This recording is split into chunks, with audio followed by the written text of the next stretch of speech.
Hi, magandang araw po sa inyong lahat for our second reading of the day. Tingnan naman po natin kung ano po ang makikita natin for our second reading of the day today. Yan. Balasahin muna po natin ang ating baraha para nakita nyo po na talagang binabalasan natin siya at hindi coincidence lamang po ang ating mga baraha, no, pag nabubunot natin. Kundi yun po ang nakatadhana. Kamusta po kayong lahat, no? I hope na naka-resonate po kayo, no? And if you do, mag-comment po kayo para mabasa ko naman po yung mga comments nyo, no? Natutuwa po ako nagbabasa ng mga comments. At sana po tulungan nyo po akong patuloy na i-report ang fake account ng Lady Elena, no?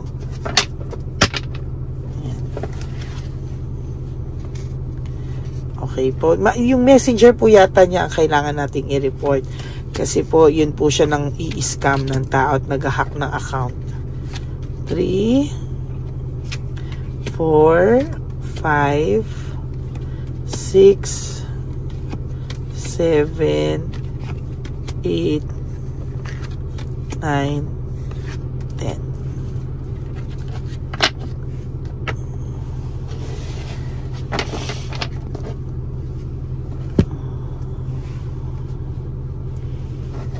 Mamaya po titingnan natin yung feelings ng tao para sa third reading of the day.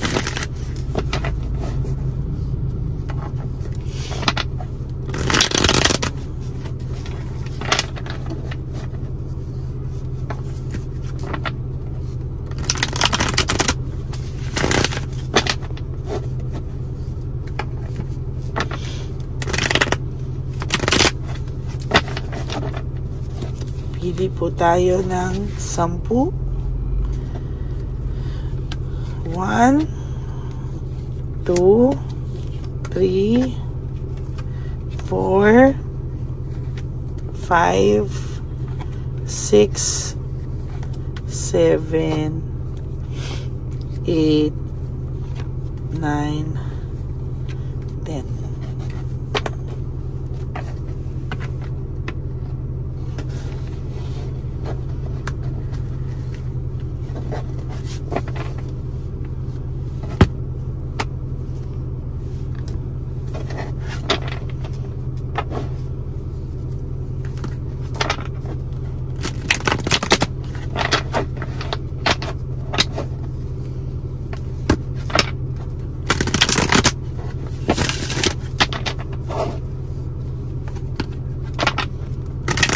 Para po alam nyo na kahit ano binabalasa ko sila kahit na tapos na, para yan alam nyo hindi yan magkakahalo-halo.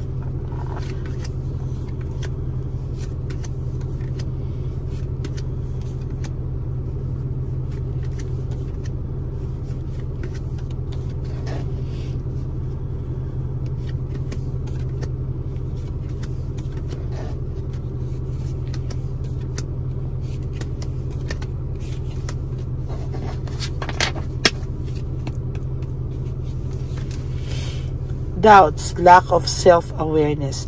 Sa nakikita ko po ngayon ay meron po akong nakikita dito na may nagdududa, no? Talagang pinagdududahan na po ang inyong person, ng isang person, no? Ng inyong third party kasi sa nakikita ko po, ayan o. Sa nakikita ko po, nahuli po talaga ito. Talagang sa nakikita ko po ay hindi po maayos ang lagay nitong person nyo ngayon at ng third party. Nag-aaway po talaga ito. At sa nakikita ko po, matindi po ang pinagdadaanan nila. Lagi po nang may duda, no? At lagi pong may sumbatan dahil po sa greediness, no? Nagiging possessive na din po yung third party dahil nahuli po niya na ikaw pa din po. At alam niyo po ba na talagang pinag-aawayan ka hanggang ngayon ng third party at ng iyong person, ano? Kung pinapakita po sa inyo na sila ay masaya, pero sa totoo lang po, lahat po yan ay talagang dala ng matinding selos, no? Talagang on purpose po nila ginagawa yan. Nung babae, nung third party, nagpo-post po na kung ano-ano or pinopost niya po sa page ng inyong person because of confusion. Maraming brutal na nangyayari sa kanila. Chaos, sunod-sunod pong chaos ang nangyayari sa kanila, sunod-sunod pong gulo ang nangyayari sa kanila at hindi po sila umaayos. Ayan, no. Sa nakikita ko po ngayon sa nakikita ko po sa barahan nyo ngayon, itong taong to ay gulong-gulo at hindi niya po alam kung ano ang kanyang gagawin. Sa totoo lang po, siya po ay nahihirapan. Ayan, no.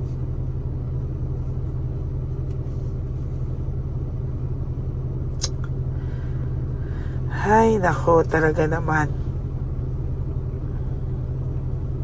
Grabe. Talagang nagugulat ako. Ayan, no. Talagang away po sila ng away dito, away doon. Ikaw po naging pinag-aawayan, kaya minsan nagugulat ka na lang, naaaligaga ka, hindi mo alam ano nangyari sa akin.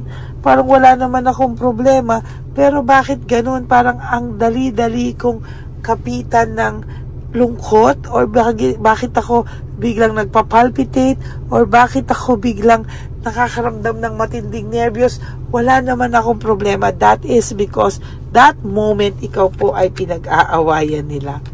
Nakakaramdam po ang person mo ng disappointment sa nangyayari sa kanya ngayon, ano? Too much disappointment. Pinasok niya to, akala niya po siya po ay magiging masaya, but it turned out na ang lungkot-lungkot pala ng relasyong pinasok niya. And nabubuhay at parang feeling ko araw-araw po namumuhay na lang po ito para i-stockin ka. Sabi ko nga po, ito ay continuation nga ng first reading of the day. So, hindi nyo po maintindihan to kung hindi nyo pa napanood yung first reading natin, ano? Gusto niya na po talagang i-give up ito. Na-overwhelm na po siya sa mga nangyayari, pero hindi niya rin po magawa, no? Alam niya pong nagkamali siya sa iyo ng malaki. Nagkamali po siya sa iyo ng big time talaga, no? Kaya ngayon po, hirap po siyang bumawi, no? Dahil, sorry po, sakit ang lalamon ako. Dahil because of excess pride, pinaparusahan na po siya, pero mayabang pa din siya. Pinaparusahan na siya, nahihirapan na siya, pero ayan pa rin po, talagang yan pa rin ang nangyayari sa kanya. Nahihirapan po siyang magdesisyon, wala siyang magawa, hindi siya makagawa ng moves para sa'yo dahil ang yabang-yabang niya sa'yo. No, kung ano-anong masasakit na salita yung binitawan niya sa'yo, ginosting ka niya, napakasakit po ng ginawa niya sa'yo. You know, out of touch, trickery, talagang napakasakla po ng nangyari. At hindi niya po ito tatantanan, oh. Sa totoo lang po, hindi niya po alam kung ano po ang gagawin niya, oh. Talagang nasasaktan po ito ngayon sa mga nakikita niya. Pag masaya ka na, happy ka na nang wala siya, alam niya po naggalit ka sa kanya at alam niya po na talagang hindi po siya titigil hanggang alam niyo po sa kasamaang palad, no? Ang masakit po dito, talagang hurt siya pag nakakabasa siya na hindi mo na siya gusto or may iba ka na, no? Sabi ko po sa iyo, hindi niya po kakayanin, no? Hindi niya po kakayanin talaga ang makita kang masaya na po sa iba. Hindi niya po kakayanin na, alam niyo yun, hindi niya po kakayanin na makita na mahihirapan ka na. Alam mo yun, akala niya kasi pag nawala siya sa buhay mo, mahihirapan ka. Akala niya pag nawala ka sa buhay mo ay totally, no? Parang mabubuang ka. Ganyan po ang feeling niya. Hindi niya po akalain na pag nawala siya sa buhay mo ay kayang-kaya mo lang, no? At yun po ang malaki niyang pagkakasala, yun po yung malaki niyang pagsisisi, no? Hindi niya po akalain na sa lahat po ng nangyari sa inyo, kaya mo pong mag-survive. Strong person ka eh. Kaya mo mag-survive, pero alam mo po, ikinagulat po niya yun. Ikinagulat niya ng matindi yun. Hindi niya po talaga akalain na kakayanin mo nang wala siya.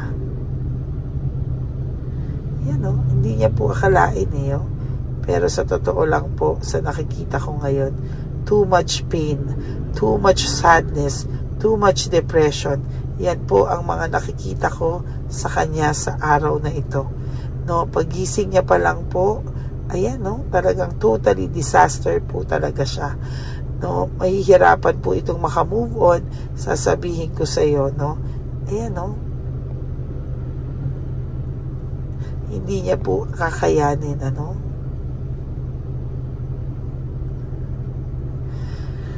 Niraramdam ko yung energy niya, no.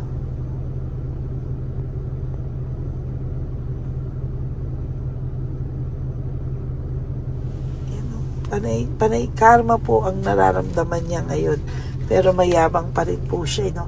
Out of touch kayo, wala kayong connection maybe, pero very trickery, no? Kasi yan, no? Ayaw niya rin ng pinag-uusapan siya, no? Gusto niya, wala, okay lang lahat, ayaw niyang pinag-uusapan siya. Bakit? Kasi na-anxiety siya. Na-anxiety siya, natalo siya. No, hindi niya lang po inaamin sa'yo. Nabunot ko rin to sa first reading. Talagang siya pa yung natotrauma, no? Cold heart and bitterness, siya pa yung galit sa'yo. No, ngayon, pagka maganda yung mga nakikita niya sa'yo, galit na galit siya. Bitter na bitter siya. O, wow, no? Ngayon, pinag-aawayan ka na. Siya pa yung galit sa'yo. Ayan, no? Hatred, cold heart, bitterness. Yan po yung mga nararamdaman niya sa'yo. Ikaw ang sinisisi niya. Ikaw lahat ang may kasalanan. Kahit pagpatay kay Rizal, aminin mo na po. Diba? Para wala siyang masabi, sige na lang. No? Pero ito lang ang sasabihin ko sa'yo, kapatid. Sa lahat ng yan, alam niya po ngayon kung ano po ang kanyang ginagawa. No? Talagang alam na alam niya po. Ayan, no? Mental disease. Para na siyang mababaliw. Hindi niya alam kung ano ang gagawin niya, no? There's naging mabuti kang tao sa kanya, yun. Naging sobra kang generous, sobra ka nag-share, sobra ka naging charitable institution kanya. Pero alam mo, ngayon, ayun, ina-isolate yung sarili niya kasi hinahanap-hanap kanya. Pinag-aawayan kanila hanggang ngayon dahil hinahanap-hanap kanya at ramdam yan ng third party. Ayan, fear of change. Playing safe lang siya sa mga bagay-bagay. Pinaparamdam niya na okay lang ako, maayos ako, pero the truth is, hindi po siya maayos. The truth is, mahihirapan po siya sa mga darating na araw. The truth is, hindi niya po kinakaya nang wala ka. Araw-araw siyang nag-i-struggle. Araw-araw niyang pinipilit labanan lahat. Pero wala pa rin, oh. There is this peace of mind, ano. Talagang may peace of mind akong nakikita dito. Sa'yo to, kapatid. Malapit ka nang magkaroon ng peace of mind. Sa totoo lang sinasabi sa'yo ng baraha, nung nawala itong taong sa'yo to, dapat may peace of mind ka na eh. Kasi maganda yung naging kapalit sa'yo nito. Ayan, no? There's emptiness, dependency, no? Sa nakikita ko ay mas mahihirapan siya sa mga susunod na araw pag itong taong to, ayan, no? Ay nakita niya talaga na move on ka na. Lalo po siyang magagalit. Lalo silang mag-aaway, anger argument. Lalo po silang mag-aaway ng third party. Hala, hindi mo naman kasalanan yun, pero parang kasalanan mo pang nag-aaway sila. Eh di wow, di ba? Talagang yan po ang nakikita ko sa mga susunod na panahon sa buhay niya. Quick decision. Lahat yan ay pinagsisisihan niya. Lahat yan ay dala daw po ng hindi niya kasi pinag-isipan, no? Na makakasakit siya ng tao, masasaktan ka niya, ikaw pa na mahal niya. Ayan, no? Last card mo, sinaktan ka niya. Sinasagot talaga ako ng mabaraha ko. Ayan po, heartbreak, suffering, and grief. Ayan, no? Pag lumalabas yung energy ko, ayan, oh. Ayan, no? Talagang sinasabi ko sa iyo, yan po ang nakikita ko sa iyo. No, sobra kang nasaktan, pero sobra rin naman binalik sa kanya yung tadhana, yung sakit na binigay niya sa iyo. Away sila ng away, wala silang katahimikan, naipasa mo na po sa ibang babae yung malas mo. Yan po ang sasabihin ko sa iyo. Magandang araw po sa inyo, and that is for your second reading of the day. Para po sa lahat sa inyo na gustong magpa-private reading with me, tandaan nyo po ito ha. Para po sa inyo na gustong magpa-private reading sa akin, ay alamin nyo po kung ano ang aking official and legit FB and Messenger account. Nasa dulo po yan ng ating video. Diyan nyo lang po ako makokontak. At nilabas ko rin po bago ang aking official and legit account, yung fake account ng Lady Elena, para po mag-ingat at babala sa lahat na yan po ay nang i-scam ng tao, nag-hack ng mga details, personal details. Kaya mag-iingat po kayo. I-report po natin yan. Tulong-tulong po tayong mag-report. Okay? Maraming salamat po sa inyong lahat. And for those of you who would like to give me a super thanks for this video, I would really appreciate that and love that from the bottom of my heart. Lalo na po, nalalapit na po ang ating One Love a Day Christmas edition for our dear lolos and lolas. Mga nasa kalye na lolos at lolas, hahanapin po natin yan sa Saturday, no? Maraming salamat po sa inyong lahat. And God bless you all. At ang akin naman pong hiling sa inyong lahat ay maging masaya kayo ha. Live one day at a time sa aking mga ever loyal, solid, faithful na Lady Elena family. I love you all. Mahal na mahal ko po kayo. At sana po mahalin nyo rin ang sarili nyo. Do 3 things that will make you happy every day. Live one day at a time. Huwag nyo muna po isipin ng Pasko, bagong taon, anniversary, at ang inyong much awaited na Valentine's Day, no? Just live for today. You do 3 things that will make you happy. Prioritize yourself. And tomorrow is another day. Ganon at ganon din po ang mangyayari. Kaya, please, no, make yourself your priority. Yan lang po ang sasabihin ko sa'yo. Because life is too short. Don't make it shorter by stressing yourself from all the pains and heartaches na binigay sa'yo ng kahapon. You deserve a better life po, no? Just surrender everything to the divine universe and just let go and let God write your life and love story. I will be back po for another set of reading, for our third set of reading. Sana po ay nakakuha kayo ng mensahe sa akin ngayong araw na to. Please, no skipping of ads. Tulong nyo na po yan sa ating mga lolos and lolas sa kalye. Maraming salamat po sa inyong lahat, and God bless you all. I love you all. Magandang gabi po ulit sa inyong lahat. Ako po ay muling nagpapaalala sa inyo na mayroon pong lumalabas sa FB at Messenger account na fake account po, no, nang hihingi po ng $25 through PayPal, at hindi po yan totoo. Huwag po kayong maniwala dyan. At pag sinabi mo po na gusto ko pong marinig ang boses nyo or makita kayo, ang sasabihin po ay magbibigay kami ng link. Buksan mo yan at pagkatapos ay makikita mo ako. Huwag po kayong maniniwala dahil yan po ay hindi totoo. Yan po ay isang malaking scam na pag binuksan nyo po ay mahahack po lahat sa inyo. Mahahack po ang inyong mga personal details. Lahat ay mahahack.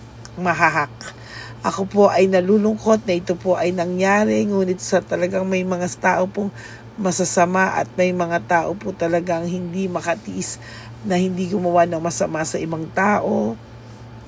Pero maging aware po sana kayo. Tulungan nyo po ako.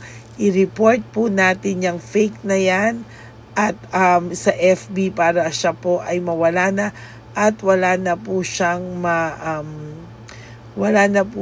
mabiktima pa, no? Nandyan po lahat ng details at maraming salamat po sa inyong lahat. Maraming salamat po sa inyong lahat at mag-iingat po kayo.